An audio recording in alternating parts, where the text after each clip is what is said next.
The song says, "Sometimes I love a blonde who comes from Eden by way of Sweden. But I am not sure that this blonde is an angel. Sometimes I love a brunette, sometimes I love a blonde." That's what the song says.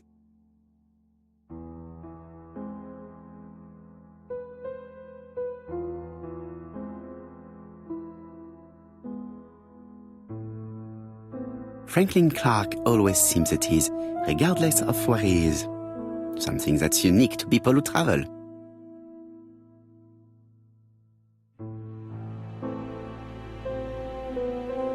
Franklin Clark. I ought to concentrate on my guests.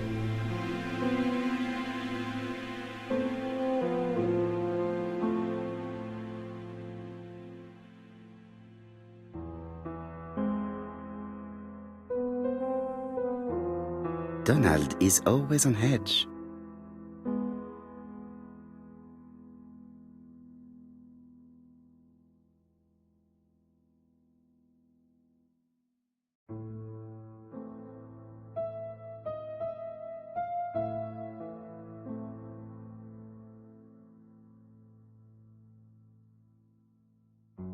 Leave me alone.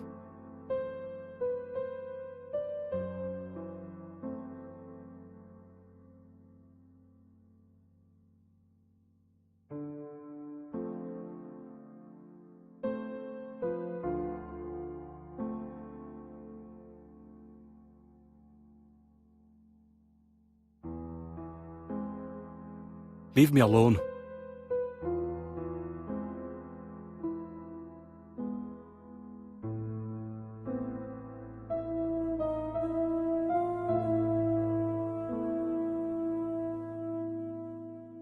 Donald Fraser is very nervous at the moment, even if he is trying hard to control himself.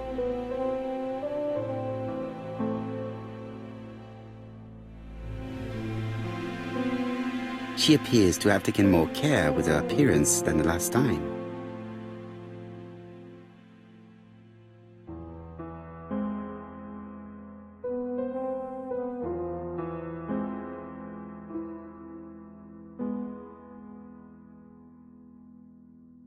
She's looking at Mr. Fraser out of the corner of her eye.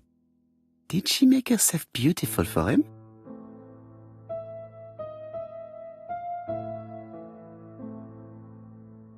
I wish to thank you all for coming. I wanted to bring everyone close to the victim's ear in order to unmask the murderer. Get to the point, Mr. Poirot. What do you want from us? You are an intelligent woman, Mademoiselle Barnard, and I'm sure that you have already understood my intentions. You think that if we put our heads together, we might come up with something new? I am convinced of it.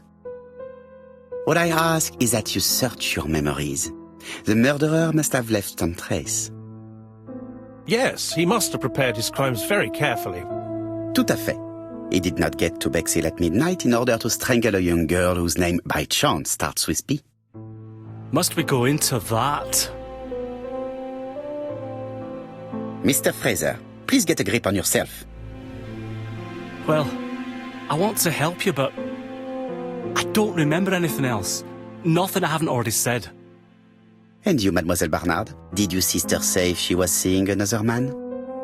She never would have told me.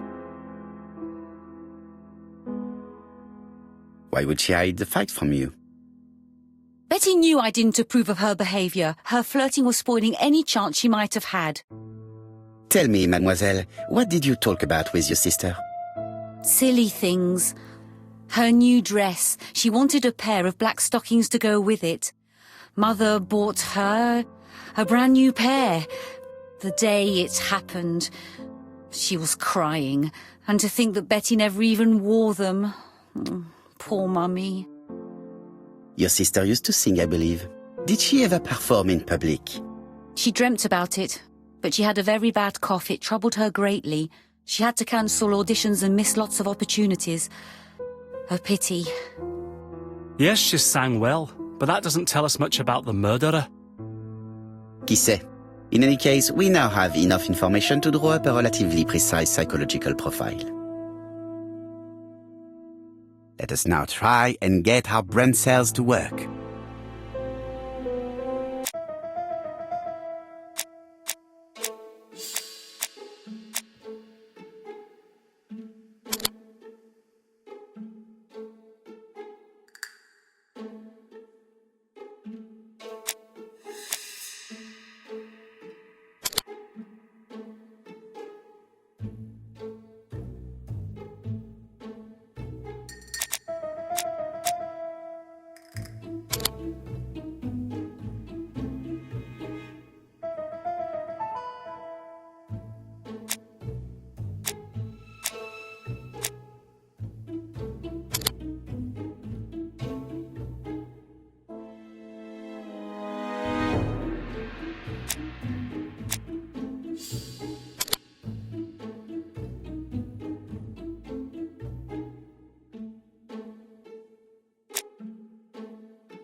So, ladies and gentlemen, we can now surmise without too much risk of error that our adversary is calculative, sure of himself, a seducer, of outstanding intelligence, that he has plenty of self-control, and that he likes railways. It's a good start. Other meetings may be necessary. I hope that you will be able to come back again. Well, it's just that... Is something bothering you, Mary? Well, Mr. Poirot, you see, I don't know if I can come to London just like that. It's normal that people helping with this inquiry should be reimbursed. Starting with you, Miss Trower. Please allow me to pay for your train tickets.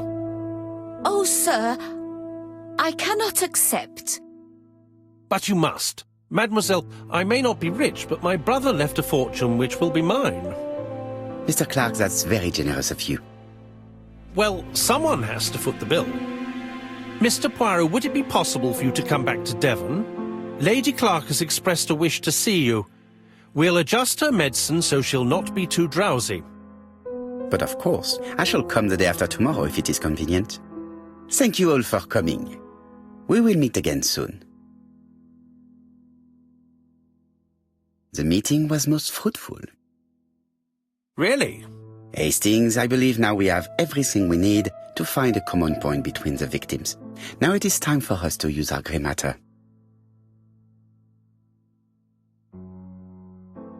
Let us now try and get our brain cells to work.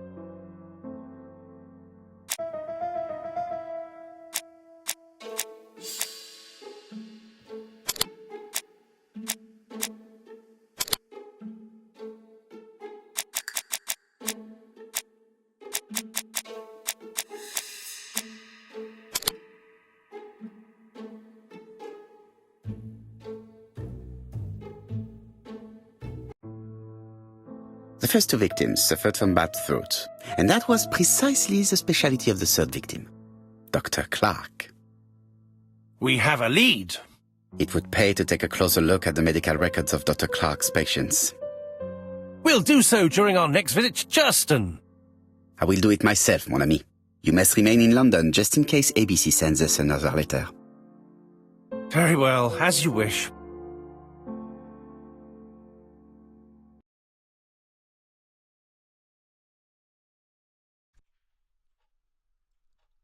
Thank you for coming, Mr. Poirot.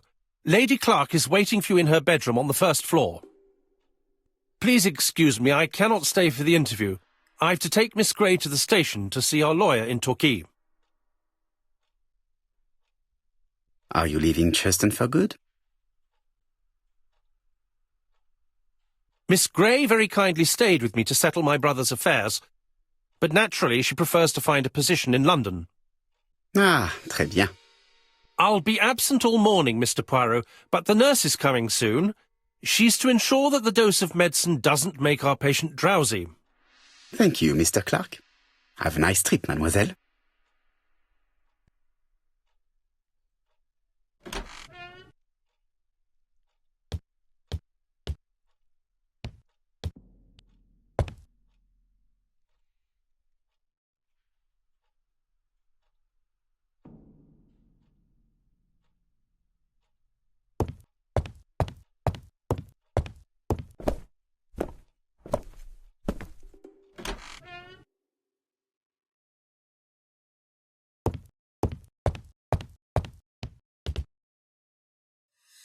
This poor woman is very ill.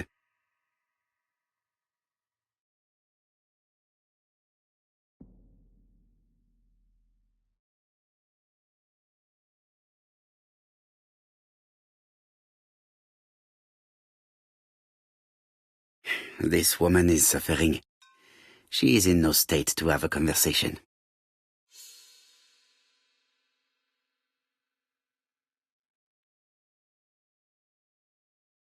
Mr. Poirot? My respects, madame. Thank you for coming. Thank you. Have you seen the nurse? She should have been here by now. Oh, I'm sorry. The telephone in the hall is ringing.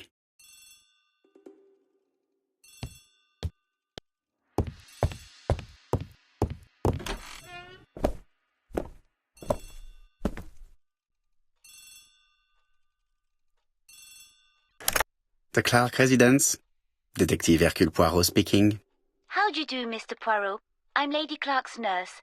I wanted to let you know that I won't be able to come for her injection today. Might Miss Grey be able to do it?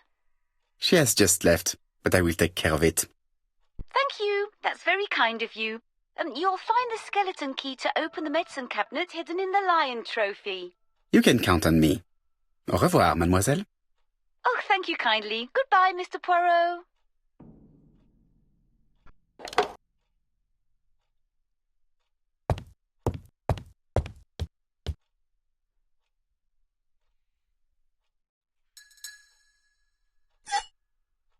Here is the skeleton key.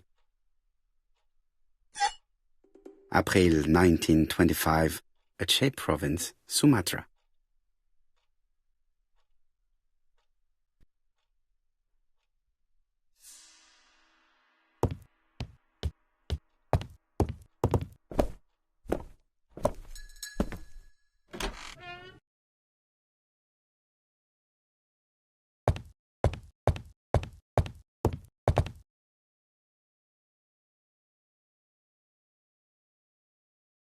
It's closed.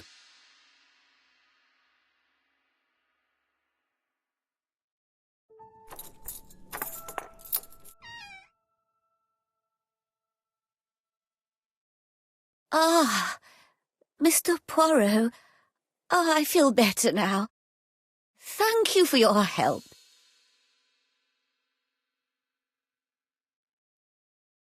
You asked for me, chère madame. Yes, yes, of course, I wish to speak with you. But what was it about? No doubt. You wish to talk to me about what happened to your husband? Ah, yes. Oh, poor Carmichael. Has the madman who killed him been caught? Not yet, chère madame. There was a great many people in Cheston on the day of the murder. Indeed. People go straight to the beach. They don't come near Coomside. So, there were no strangers around the house that day? Who said that? The people who live here. Your brother-in-law, Miss Grey. Miss Grey? Oh, I don't like her. Franklin wanted her to stay, but I insisted she should go, immediately. You are entitled to do so, naturally. I'm pleased that you approve. The others have been taken in by her. But at least you can see through that self-pity act. See what she's up to. Oh.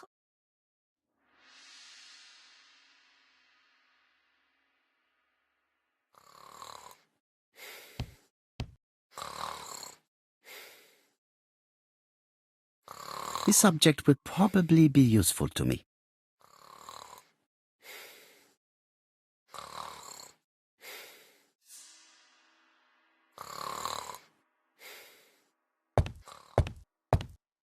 This subject would probably be useful to me.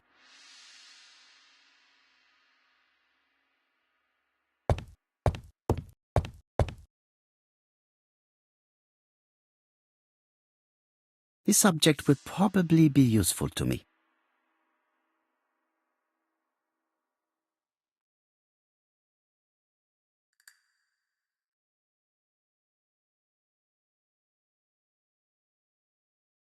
This couple appears to be having fun.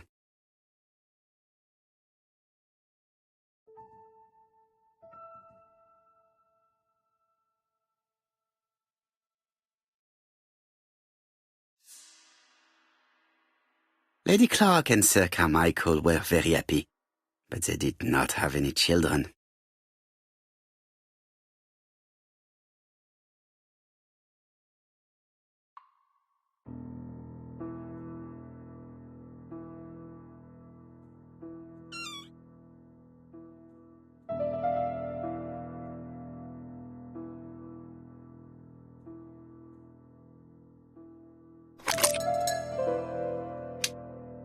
I hope that Hastings will not be cross with me.